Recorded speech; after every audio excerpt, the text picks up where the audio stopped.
How's it going, everybody, and welcome back to my YouTube channel. It's Aaron Ryan back at you once again. Alright, so there has been a video I've wanted to do for quite a while, and I thought, look, here's a perfect opportunity to do the video. And it's basically a video of me talking about what games I played growing up. You know, what games I played growing up, what consoles I've owned, what consoles I played, etc. So let's get to the first console. Alright, so the very first console that started it all for me was the Sega Master System 2. And the Sega Master System 2 had one game in particular that was built into the console itself. I can remember when I was really young, and I must have been around, I don't know, 3 or 4 or so. And I think this must have been around 92. Roughly around 1992, 1993, was thereabouts anyway. And I was out in my nanny and granddad's house with my dad at the time, and my dad said that he would be back very shortly. So he went away for a while, and he came back and he had something with him when he came back. So it was this big box he came back with, and I was kind of looking at him and I was kind of saying to myself, I wonder what that is, you know, what did he come back with? So I was very curious, and my dad gave me the box. He said, open it up. So I opened it up, and inside the box was a Sega Master System 2. And it was one of the models as well that got released over here in 1990 in Europe that had Alex Kidd in Miracle World built into it as well. So you know what it's like being a kid back in the day, where you're so excited, oh, there's a gaming system, you're going to rip the box asunder, and you're full of excitement. And after firing up the game for the very first time as well, I just fell in love with the game. So like, I thought at the time that it was amazing as well, like for a console back then, okay? For a console back then, you didn't need to put in any cartridge or anything in the system itself just to play a game, because the game was already built in. So many hours went into playing this game. We're dying all the time, raging all the time, crying all the time, annoyed all the time. You know, all in all though, it was a very fun experience. But I do have to say it wasn't a fun experience for my dad though. You see, my dad, he attempted to play this game so many times to try and beat it and to complete all the stages that I couldn't get through. So the stages I couldn't get through, I'd be handing him the controller and I'd say, look, you try it. And my dad would be like, what's the point in me trying? If you can't get out of it, how do you expect me to get out of it? So my dad said, look, that's it, enough is enough. And he said to himself, and he said to me, I am never playing the game again, that's it, the game is done. So a couple of years went by anyway, and I don't know what happened to the game. Like, I don't know, did we get rid of the console? Alex Kidd, did we get rid of it? Did my dad get rid of it? I don't know. But sometime as well, I think it was, I don't know, late 2004, kind of like early 2005 or so, around there anyway, around there. And I said to myself, I want to get that game back again, because I thought to myself, look, hey, look, I'm older now, you know, I'm older now. When I try the game again, maybe I can complete it this time. So I thought, like, you know, an easy way to get this game back, I thought I contact one of the local newspapers here, the Waterford News and Star, and I thought to myself, hey, look, why not place an ad in the paper and just be curious, maybe someone out there might have the game, you know, someone out there might have it. And yeah, lo and behold, very shortly after, a couple of days later, I did get a phone call, and a gentleman got to me and he said he has the game. The Sega Master System 2 with Alex Kidd and Miracle World built in, and it came with the controller, the plug, the adapter, everything. It was in full working order as well. So again, I was really excited to actually play this game again after so long. You know, like a game from your past to come back into your life again. You know, you thought the game would be gone, you never played again, and all of a sudden the game is now back in your life again. So I connected it up in the kitchen, I set everything up, and the second I pressed on, the second I paired that game on, the memories, everything just came back to me again. It was sort of like I got transported back in time. If there was such a thing as a time machine, I think that is one time machine I actually had there. You know, like, I saw the game on the TV, the game was playing, the music was playing, the motorbike, Alex is on the motorbike jumping through all the obstacles, the music, the title theme, the colors, everything. It was like me then. It's like a portal that opened up and it just catapulted me back in time. Like the music and the bike, the jumping, even the sound of the dying, it was hard to forget that. But it was, I have to say, it was impossible to forget the pain and misery the game caused, especially for my dad. So my dad came home from work anyway. He was in work all day, so it was very late. He came home, and I was still in the kitchen. I was still playing the game. I was glued to the game, and my dad entered the kitchen, and he said to me. Then he said hello to me at the time. Actually, the way my dad was, he'd just come in the door straight into the kitchen, and yeah. So I was there scratching my head as well. I'm wondering now, what's he going to say when he see this game? Is he going to throw a fit, or what's going to happen? But all in all, I really couldn't wait to show him the game as well. But it was kind of I was kind of expecting as well. I kind of knew the reaction I was going to get from him as well. So when he came into the kitchen, I said to him, hey, look what I got today, you know. And he gave me a weird look. And then he walked over towards the TV with the game playing, and I turned up the volume. He could hear the music, and he just had one look at me, and he went, not a hope in hell. Not a hope in hell. What did I tell you before? And he walked out. So he did stick to his word, and you know what? He never played it ever again. Poor dad. Anyway, moving along then. Okay, next system up is the Commodore 64. Now, I don't have too much memories with the Commodore 64, but the memory I have here was my parents, okay? My parents, they were good friends with a gentleman that lived nearby in Riversdown in Tremor. Now, the year was 1994. That is just an estimate, because the reason why I'm guessing 94 here is because that is the year I moved into this house now. And that is the only time I remember playing the Commodore 64 was in the kitchen in this house. So it could be around maybe 94 or 95. It's one of them years anyway. So, you know, like in 94, I was only about 6. I was really, really young there. And as you probably know, in a previous video when I mentioned it, Tremor, you know, that place really means a lot to me as well. I spent all my childhood out there every single summertime. My parents and we'd go out there when I'm on school holidays, you know, the amusement park out there, the arcades, you had the big beach, you know, it's a beautiful place. But anyway, jumping back to this gentleman anyway, and what's kind of crazy is my parents would meet up with a man, right, with this man, and his first name was John, and his second name was Lennon, but his nickname was Diddles. So back then I kind of thought to myself, like, I didn't think nothing of it, because, like, you know, as a 6-year-old, like, you know, I was more into kind of listening to like pop music and all these kind of things, like the Venga Boys, and you had like the Fugees and all these, and you know, like, I never heard of the Beatles when I was a kid. I probably did hear a song or two. My parents probably played some of the Beatles records or something, but I was like, I didn't know of them. I didn't know how popular they were, like, and I didn't know about like the real John Lennon, like the famous John Lennon, you know. So I thought, like, well, thinking back now, like in this era now, 2021 now, like, you know, and I'm an adult now, I think it's kind of cool, like, that my parents are actually friends with someone called John Lennon. But anyway, moving along anyway, John is known as Diddles. He gave me a Commodore 64, and we hooked it up in the kitchen, and you know what, it worked perfectly.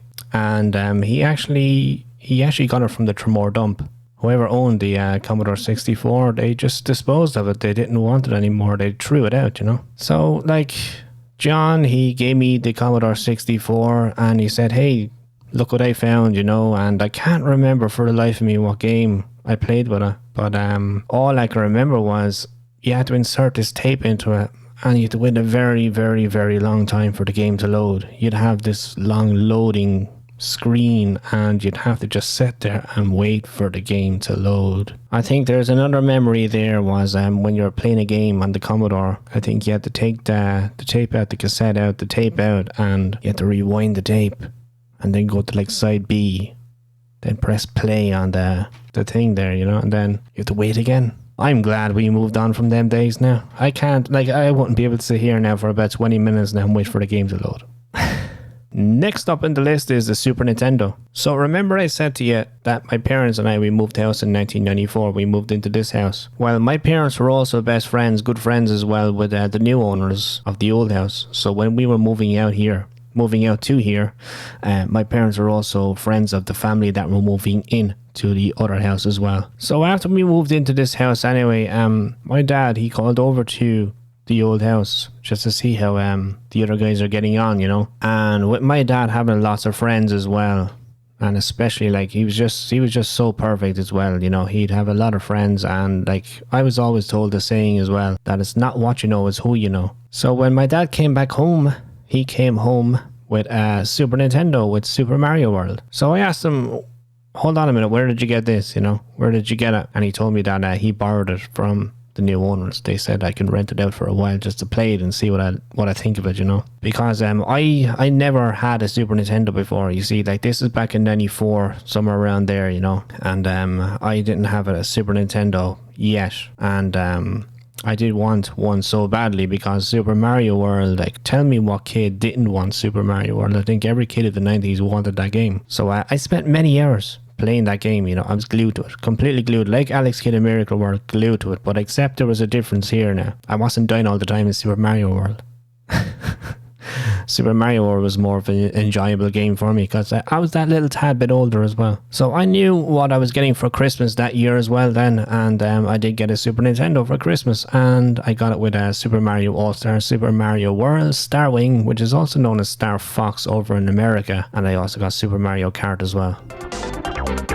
Next up we have Sonic the Hedgehog. So after all those painful times with Alex Kidd in Miracle World, and my dad had a very good idea on what games I liked. It was around 1994 again, and my dad went across to the UK with my granddad as well at the time. So whilst he was over in the UK, we kept in contact with him as well. But I was told that my dad had something for me over there. He got me something, and I had no clue what it was. So my mother and I have a memory there where we were waiting for him down at the train station here in Waterford, which is actually a Plunkett station. So when he got off the train with my granddad, my dad gave me something that I'll never ever forget, and it's Sonic 1 and Sonic 2. You see, my dad was always like that. If he was away somewhere and if he sees something he knows that I might like, you know, he would go out and he'd get it straight away. And not forgetting as well, like my dad, as I said, my dad had he had a lot of friends, you know. I was always, as I said before, it's not what you know, it's who you know. And you know, like when I was young, I never understood that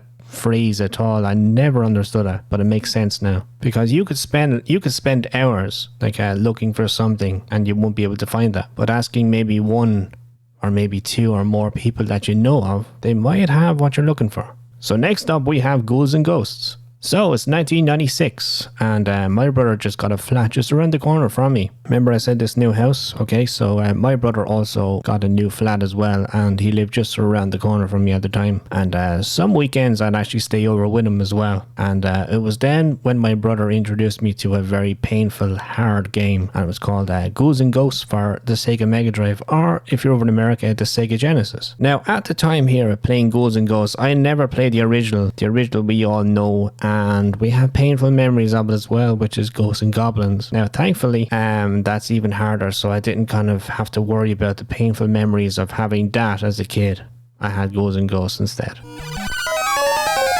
My brother and I as well, we'd spend hours playing this game, and still to this day I love it. It's a hard game, it's challenging, it's very, very challenging. It'll put the mind to work, but it's kind of very rewarding as well. If you do complete the game, it's very rewarding. You'll be kind of saying to yourself, I'm the best game player in the world, but someone else could turn around and say to you, hey, hang on a minute now, try Ghosts and Goblins on the NES, then you'll know what difficult is about. Next up, we have the PlayStation 1. Now, somewhere around mid-1997, thereabouts, was when I was first introduced to the very first PlayStation. You see, I had my eye on the Nintendo 64 as well, because everyone at school was boasting about the PlayStation 1, and they were saying that it's way better. It's the best thing. It's way better than the Nintendo 64. You see, I was thinking to myself, no, the Nintendo 64 is going to be way better because the PlayStation has all these loading times for games, and the discs, what if the disc gets scratched, and you know. But no, the PS1 was just the thing to have, you know. You weren't a cool kid back then if you didn't have a PlayStation 1. So, you know what my dad was like again, you know. He said he had to go down to town and just do a few things in town, get a few groceries and everything like that. And it was when he came home then as well, he came straight upstairs to me, okay? He came straight upstairs to me and he gave me a PlayStation 1. And he actually bought it in a shop in town called Strand Electric. It was next door to Strand Videos at the time. Speaking of the Nintendo 64, let's talk about it. Christmas 1997, that's when I finally got a Nintendo 64. Now, just before it got released as well, there was a shop in George's Court Shopping Centre in Waterford City. Now, I can't remember the name of this shop, so you'll have to bear with me here. But I was in there and you could actually try out the Nintendo 64 in there. It had Super Mario 64 on in the shop as well. You can go in, you can play the game, you know. And I absolutely loved it. I loved the game. I thought for like a 3D Mario, that looked fantastic. When you're so used to like Mario World, Mario 1, Mario 2, Mario 3, and when you see this, like you saw Mario 64, you thought to yourself, wow, this is mind-blowing, you know. So I told my parents on that day, I said, that's what I want for Christmas. Nintendo 64 with Super Mario 64. So I told my parents on that day, that's what I want for Christmas. Nintendo 64 with Super Mario 64. Hello! My dad loved racing games as well. All racing games. He absolutely loved that. We used to play the original Super Mario Kart on the Super Nintendo. So the Nintendo 64 had Mario Kart 64. And that Christmas as well, my brother also got me Lilac Wars, which is actually Star Fox 64 over in America. There's one thing about the Nintendo 64 I will never forget though, is the games were always so expensive. Pilot Wing 64, for example, I remember that being £69.99, like £70 just for one game. So if you thought games today are all... No, that's way too expensive. Games were cheaper back then. They really weren't. So that's £70 for just one game. But you know, like thinking back now, these were the 90s, okay? Back then, when you actually paid £70 for that game, you actually got the full game. Unlike today, you have DLC, you have microtransactions, all these things, you know, you have to buy items now, you gotta, you know, you're not getting the full game. Next in line as well is Strand Video Shop. Now, Strand Videos, I did mention earlier on, Strand Electric. Remember, I did mention Strand Videos. Strand Videos was the best place in Waterford City to rent out Super Nintendo games back in the 90s. And my dad would go to Strand every Friday evening to rent out a video. And I'd beg him, and I'd beg him if I could rent out a Super Nintendo game as well. So my dad made a little deal with me. In school, back when I was actually in primary school, okay, so my teacher would have the whole class, we'd do a test each week. So say we're kind of doing this, doing that, and then at the end of the week, the teacher would do like a review over what we went through for the week, and we'd do a test on it. And my dad made a deal with me. He said, if I do pass the test each week, I can rent out a game every Friday and have the game for the weekend until it's returned on Monday. Now, lo and behold, I actually really buckled down for the very first time in school in my life. I really wanted to rent out games like crazy here. So yeah, I was like a big super nerd. I was there. I was studying this, studying that, whatever, like, you know. And I passing these tests like mad. I was just, yeah. Every test there, every weekend, I was passing tests, you know, and even still, my dad, if I failed a test anyway, like he had a very good heart, you know, and good heart inside him, and he'd always, like, he'd rent the game for me anyway. You know, he'd probably feel bad for me as well. He'd say, like, look, better luck next week. Here, look, let's rent out a game anyway. You see, as an adult now, I can actually see, like, the kind of thing, the thing my dad was actually doing back then with me, you know? Like, instead of kind of saying to your kid, no, like a straight no, you're not going to get the game. Like, he also wanted me to do well in school as well, you know. So if I'd done well in school, and as a reward as well, like, he would get a game for me. So my dad's saying, okay, look, pass all your tests, do well in school, and as a reward, you can rent out a game on a Friday. So looking back at that now, it's kind of like, you know, I was getting the best of both worlds there as well. Number one, happy that I got a game, and my dad was happy that I was doing well in school, just as he always wanted. See, another good game as well for the Super Nintendo is Street Fighter 2. Is very popular. Even today in 2021, the game is so good, is popular, is very, very popular. And what's crazy is I only played that game by accident. For the life of me, I can't remember what game I actually wanted to rent out back then, but when I went home and I looked in the case, you know, Strand Videos used to do a thing here. When you rent out a Super Nintendo game, they do like the VHS cases. They'd put the game in that case. And that's it. So when I opened up this case anyway, it wasn't the game I wanted. It was Street Fighter 2. So I got curious anyway. I said, look, I'll try the game anyway and see what it's like, you know. I could have brought it back. I could have said, look, it's the wrong game. It's not the right game I wanted, whatever. But I did turn the game on, and I'm actually glad I did now. Because I actually fell in love with that game straight away. So it's kind of hard to tell here if I actually brought that game back, didn't play it, didn't turn it on. If I just brought the game back, said, no, that's not the game I wanted, and told the girl behind the counter, you got the game wrong, sorry, can I have whatever game I wanted? Like, would Street Fighter 2 be part of my childhood or not? Would I have played it or not? I don't know. So sometimes people can turn around and say to you the wrong things happen for the right reason, and that is one good reason why the wrong thing happened there. I'm glad it actually happened, because Street Fighter 2, I can't imagine what my childhood would be like if I didn't play Street Fighter 2. Imagine if I said to someone now, if someone said, hey, Street Fighter 2 is a brilliant game, isn't it? And then I'd be like, I never played it. Can you imagine what like an idiot you look like? No, I never played Street Fighter 2. Anyway, next on the list is the Sega Dreamcast. Now, I got a Sega Dreamcast somewhere between 2000 and 2001. It's thereabouts. This console blew me away. Absolutely blew me away. I got a disc with it as well called Dream Key. Now, Dream Key you're probably familiar with. Dream Key allowed you to go online. Yes, you heard that correctly. You can actually go online. See, back in these days, we didn't have super speed internet. We didn't have the speeds that we have now back then. So we had to rely on dial-up. So with being dial-up and being expensive, my dad would always allow me to go online, but only after 6 p.m. as well, because it was cheaper to go on internet back then after 6 o'clock. And I can still hear my dad in my head here. I hope you're not on that internet up there now. Next in line is a PC. Christmas 2001, I eventually got my very first PC. Windows ME was on it. You have to forgive me, yes, Windows ME. But after so many years using a PC in school, I remember using a Mac in school, and I remember using like Windows 98 in school, but I've always wanted to own one, and I spent so many hours after school and sleepless nights as well playing like Roller Coaster Tycoon. You had The Sims. The list is endless. You see, I love everything about amusement parks, you know, and Roller Coaster Tycoon was the perfect game for me there, because like in Roller Coaster Tycoon you can build your own roller coasters, you manage your own theme parks, you know, everything and anything about building amusement parks was right up my alley there. And in The Sims as well, you could build your own house, create your own families, decorate the house to your liking as well. You could be a cruel person, like what I used to do in The Sims is get all the Sims in like the living room, put like a mat in front of the fireplace, light the fire, delete the door, and have all the Sims die in the room. I feel so sorry for doing that now. Well, kinda. It's fun.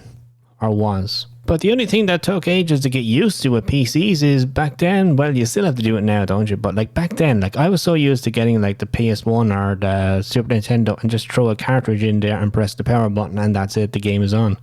See, with PC games, stick in the disc, install the game. That took a bit of it getting used to back then, you know. But after doing it for so many years now, it's just a piece of cake now. It's nice to know now what to do, you know. But back then, like, I was still young, 2001. You know, that's 20 years ago.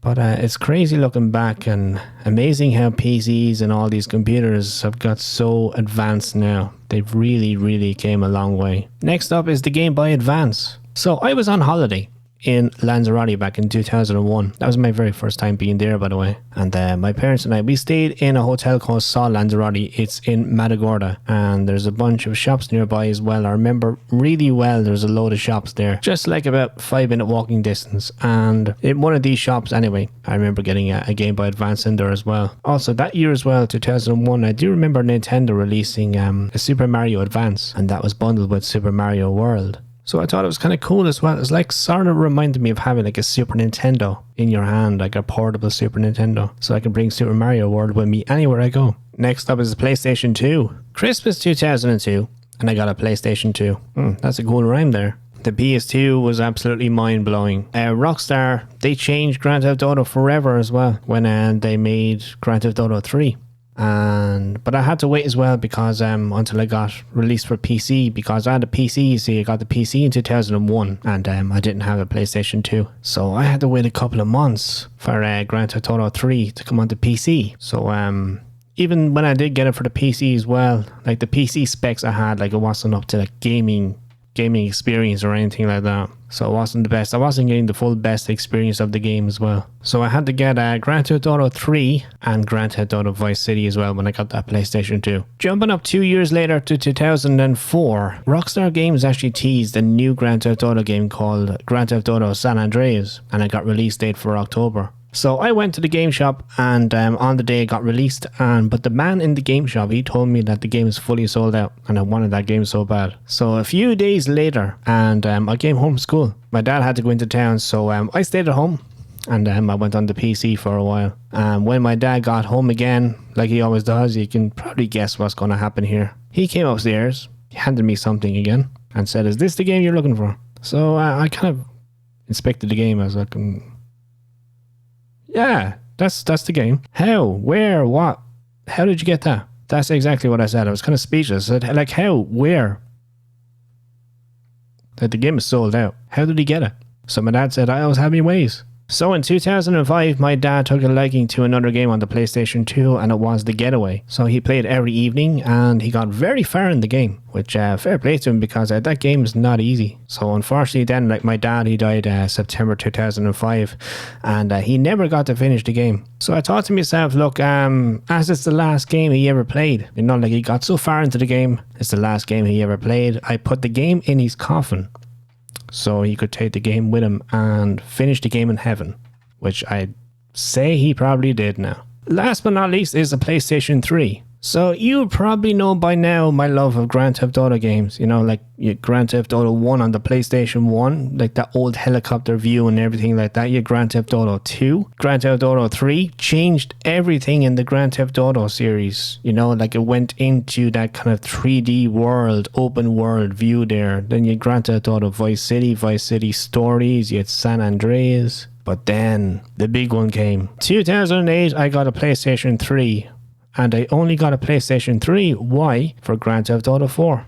Now, I didn't own too many PS3 games. It was, as I mentioned, it was only for Grand Theft Auto 4. I got that console just for that game alone. And you see, from 2008 then onwards, I started kind of drifting more into the PC gaming now. Mainly, I just don't like the direction that all the consoles are going now. Like, for example, like the PlayStation 3 was the last console I bought, and I didn't get a PlayStation 4 or a PlayStation 5 now, because I just don't like the way they're going now. You see, like back in the day, I can remember back in the day, like you could save up all money, you save that money up, and the game is going to get, I don't know, say the 14th of October 2021, a game will be released on that day. So say you're 15 years old, you're going to save up a lot of money. You go down to that game store on that day, that release day, you hand that money over and they give you that game. You hold that game in your hand for the first time. That's a magical moment. You run like mad going back home. You turn the game on and there's the game. It's there. You have the whole game there and then.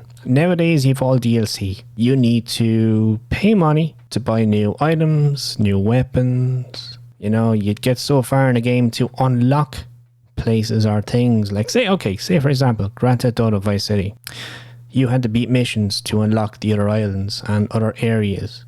Nowadays a game similar to that now where you probably have to pay like $20 just to do that or just to do this.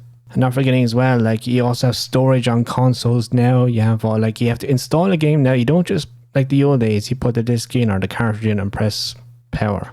Like the PlayStation 2, stick in the disc, press power, the game is on. Nowadays you have to install the game, like on the PC. So you're going to run into some kind of encounters where, oh wait, now I don't have enough room now to install this game, so the game I bought last week, I have to uninstall that game now to put in this new game. So you're going to go around in like a vicious little circle where you have to free up space every time when you get a new game. And what if you want to go back to that other game you played? You'll have to install that game again. You know, and then you have games like they require a lot of updates, and these updates can be extremely huge. Call of Duty, for example, you know, and then it's just not the same anymore. So the way I see it now, to unlock things, you have to use your credit card, and that's not the same. Anyway, guys, I do hope you enjoyed the video. Thank you so much for watching. There is lots more as well, but there's only so much I can actually put into a video, because otherwise I'd be here for probably about 27 hours or something, maybe even more. But those are just some of the special moments I can remember of gaming, growing up with gaming anyway. I hope some of this brought back memories for you as well. I hope you enjoyed the video as much as I enjoyed making the video as well. So please hit that like button as well. Click on subscribe if you haven't subscribed already. And if you have subscribed, thank you so much as well. I'll see you on the next video. Take care. Bye bye. Alright, there's a video I wanted to... Alright, there's been a...